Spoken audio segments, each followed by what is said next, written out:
va parler de sport avec une intensité athlétique différente. On va parler de sport de combat, on va parler de judo, on va parler, si je ne me trompe pas, également de boxe, de squash.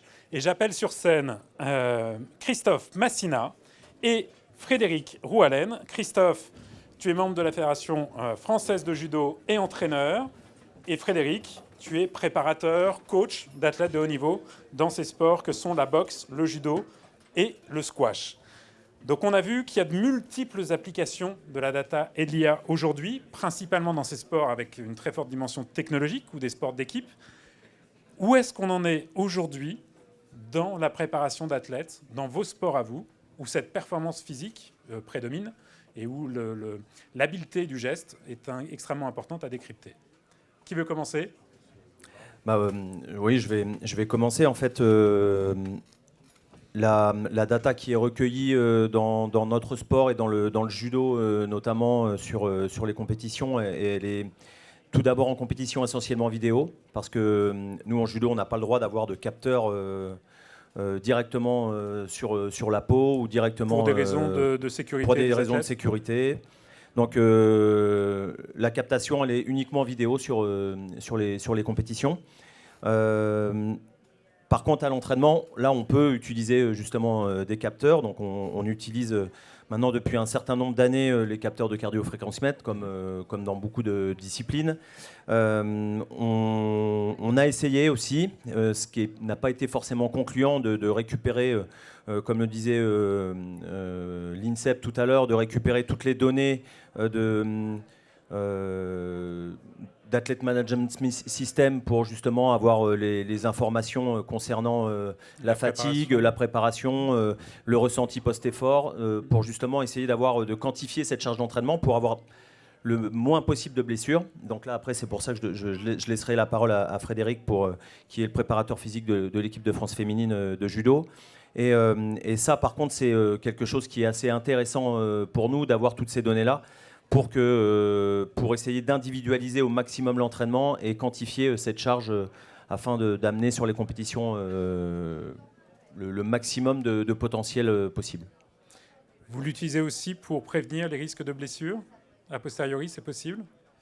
On essaye, en tout cas, on essaye justement avec le préparateur physique de vraiment quantifier ces moments, parce que nous, il faut savoir que sur une compétition, les athlètes ont sur une journée 5 combats de 5 minutes, vraiment à très haute intensité, et elles vont pouvoir des fois en stage faire des sessions d'entraînement avec 10 combats par entraînement qui peuvent se répéter 2 fois par jour. Sur des fois une semaine, 15 jours. Donc quantifier cette charge-là parce que chaque combat est un risque de blessure quelque part, parce que là il y a vraiment une interaction forte avec l'adversaire. Donc quantifier ce niveau de fatigue pour pouvoir limiter ce risque de blessure et du coup augmenter le nombre de confrontations de combats dans ces entraînements, c'est là où l'enjeu est très important. Merci beaucoup. Frédéric, qu'est-ce que tu peux ajouter sur cette préparation? Alors en fait, dans tous les modèles sportifs qui existent, la plupart du temps, c'est par rapport à une intensité de travail qui est mesurée en km/h, en puissance en watts.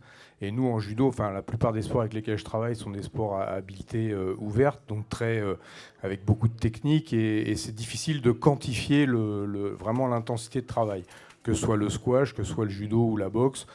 C'est difficile de dire je fais de la boxe à 80%, du judo à 95%, et on sait que tous les modèles qui existent pour justement prévoir les blessures sont des modèles qui font appel à ces intensités. Donc nous, on avait besoin d'un outil qui nous permettait vraiment de définir quelle était l'intensité de la charge de travail pour pouvoir vraiment mesurer les entraînements et derrière les impacts et pouvoir les ajuster au fur et à mesure. Et c'est vrai que jusqu'à là, on était souvent sur du à fond. Et puis quand ça allait plus, on arrêtait l'athlète et puis on lui demandait de se reposer et de retourner à fond. Et on s'aperçoit qu'aujourd'hui, c'est quand même plus intelligent de rester dans une intensité optimale de travail plutôt que d'être dans la valeur maximale. Parce que c'est la valeur maximale, on casse la mécanique assez rapidement. Merci. Ça veut dire que l'IA aujourd'hui te sert par exemple à analyser les vidéos qui ont été prises pendant les combats? Alors l'IA, oui, nous on l'a pas utilisé énormément, mais on a vu justement l'ouverture et la possibilité qu'il y avait autour de ça, parce que quand on peut combiner des fréquences cardiaques, des températures et des mouvements pris à la vidéo, on va pouvoir d'un seul coup anticiper des mouvements, peut-être voir une faille chez l'adversaire. Enfin, ça ouvre un champ énorme de possibilités. Et alors, comme le disait Christophe, on n'a pas le droit en compétition d'utiliser les cardiofréquencemètres. On l'a quand même fait quelques fois. On a pris le risque d'une disqualification de l'athlète. Et on a vu que les données récupérées en compétition étaient encore plus importantes que celles qu'on récupérait à l'entraînement. Donc il y avait des valeurs qu'on n'arrivait pas à capter à l'entraînement qui étaient... donc c'est pour ça que ces données-là, si à un moment on avait d'autres moyens de les récupérer, notamment par l'IA, ça serait super intéressant. Donc, plus importante en termes d'intensité ou de diversité? D'aide à la décision pour l'entraîneur surtout, parce que justement toutes ces données, elles sont importantes pour l'entraîneur, pour que l'entraîneur puisse prendre une décision dans l'entraînement, dans l'intensité, dans le choix de repos ou pas repos. Ça c'est quelque chose qui... L'IA ne remplacera jamais l'entraîneur, parce qu'à un moment donné, l'expérience et l'expertise de l'entraîneur pourra, à un moment donné, c'est l'entraîneur qui va définir si c'est OK, parce que c'est ce qu'il veut, que ça soit dans cette intensité-là, ou alors, justement, c'est pas ce qu'il souhaite. Donc là, du coup, on réduit. Voilà, il y a plein d'exemples. Dernièrement, sur des matchs de rugby, notamment, où l'intelligence artificielle disait ce joueur-là, il faut le sortir, parce que là, il est en train de plonger. Et en fait, c'est lui qui fait gagner l'équipe en marquant l'essai à la dernière minute et avec des courses à la vitesse qu'il n'avait encore jamais réalisées. Donc il y a vraiment, ça c'est vraiment quelque chose qui doit, à mon sens, rester hyper important.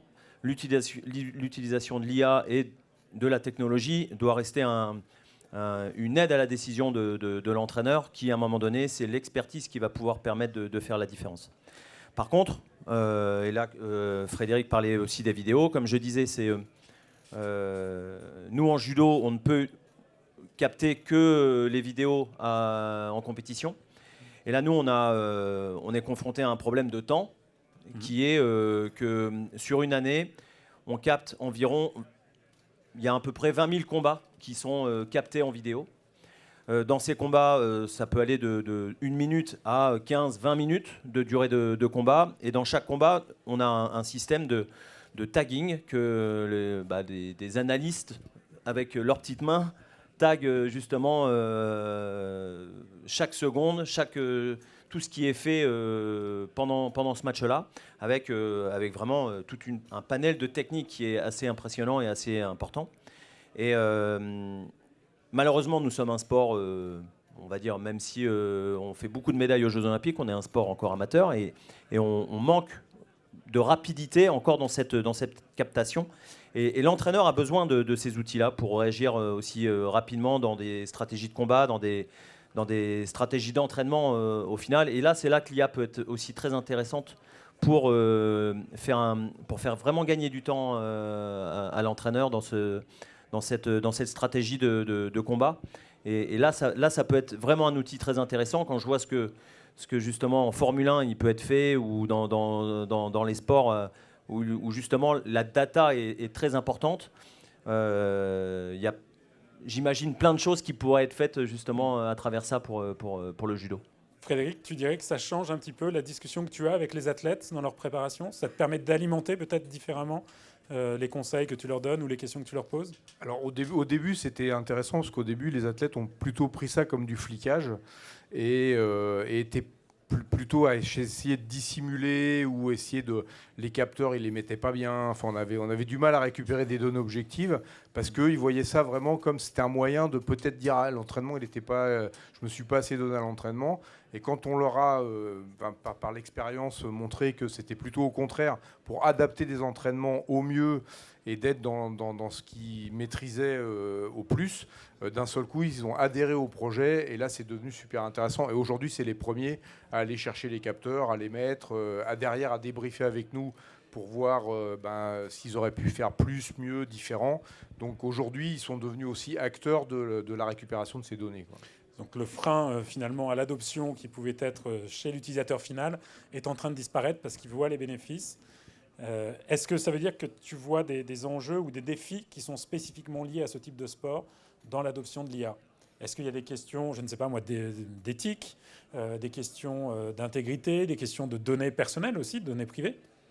Alors ça, effectivement, d'ailleurs, quand on récupère les données de façon non objective, c'est-à-dire que c'est l'appareil qui récupère la donnée, ça, il n'y a pas de problème. Quand on va demander à l'athlète de donner un ressenti, par exemple, là, on voit qu'il y a encore une réticence, la peur de réellement s'exposer, une espèce de pudeur de si je suis fatigué, je ne le dis pas, parce qu'on a un sport de combat. Comme il y a eu toute cette problématique autour de la préparation mentale, hein, les sports de combat, on n'utilisait pas la préparation mentale parce que c'était les faibles qui avaient besoin de se préparer mentalement. Et puis petit à petit, on a eu un garçon comme Teddy Riner qui a été dire que d'un seul coup, c'était devenu quelque chose, c'était plus tabou de dire qu'on faisait de la préparation mentale. Et là, je pense qu'on est au même niveau sur l'IA et sur la récupération de ces données. Aujourd'hui, on n'a pas besoin de tout ça, on est capable de faire les choix nous-mêmes. Mais finalement, quand on récupère des données et que ça nous aide à faire nos choix, on n'est pas contre. Mais on voit qu'il y a quand même cette réticence, oui, qui est là, quoi. Et ça fait maintenant, moi en ce qui me concerne, à peu près depuis 2017 qu'on essaye de récupérer les données d'entraînement des athlètes par un système de questionnaire. Et on voit bien que c'est toujours encore très compliqué et très difficile. Alors en plus, ce qui rajoute aussi à cela, c'est que en équipe de France, les entraîneurs sont aussi sélectionneurs. Donc les athlètes... Je peux avoir peur d'être écarté de la Voilà, sélection. d'être écarté de la sélection parce que j'ai rempli mon questionnaire comme quoi je suis fatigué en ce moment, comme quoi... Alors, c'est impossible, clairement, d'écarter quelqu'un d'une sélection parce que son questionnaire n'est pas bon. Mais il y a encore cette peur d'être jugé, d'être mal apprécié. Et ce n'est pas encore vraiment compris comme une donnée pour améliorer l'entraînement et améliorer surtout l'individualisation de l'entraînement. Parce que nous, lorsqu'on s'entraîne, c'est un sport individuel, mais un sport où on s'entraîne collectivement. On peut être 80 sur un tapis avec 10 entraîneurs.